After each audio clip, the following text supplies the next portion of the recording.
வணக்கம். ஜல்லிக்கட்டை ஏன் சென்னையில் நடத்தணும்னு கோரிக்கை வச்சிங்க அப்படின்னு சொல்லிட்டு நிறைய பேர் என்ன கேட்டாங்க. எந்த ஒரு ஜாதி மத வேறுபாடு பாகுபாடு இல்லாம மெரினா பீச்ல ஆரம்பிச்சு உலகம் ஃபுல்லா இருக்கிற அனைத்து தமிழர்களும் நம்மளோட உரிமைக்காக ரோட்ல போய் போராடி கிடைச்ச ஒரு மாபெரும் வெற்றி இது. அதை செலிப்ரேட் பண்ற விதமா, ஞாபகப்படுத்துற விதமா ஒவ்வொரு வருஷமும் சென்னையிலயும் மற்ற ஊர் மாதிரியே தமிழர் திருவிழாவா மாபெரும் முறையில எல்லா ஜாதி மதத்தினரும் பங்கு பெற ஒரு பெரிய விழாவா நடத்தணும் அப்படின்ற கோரிக்கையை தான் நான் வச்சிருந்தேன்.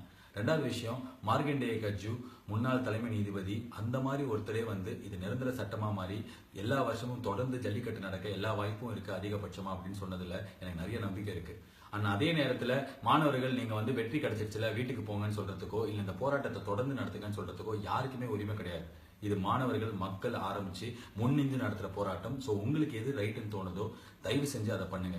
எப்படி அற வழியில நம்ம இந்த 7 நாளா இந்த போராட்டத்தை நடத்திட்டு இருக்கோமோ அதே மாதிரி இதுக்கப்புறம் நடக்க போற வெவ்வேறு விஷயங்களுக்கான எல்லா போராட்டத்திலையும் ஒரு கடைநிலை தமிழனா, ஒரு சக மனுஷனா நானும் உங்க கூட இருப்பேன் அப்படின்றத உறுதியோட சொல்றேன். நன்றி, வணக்கம்.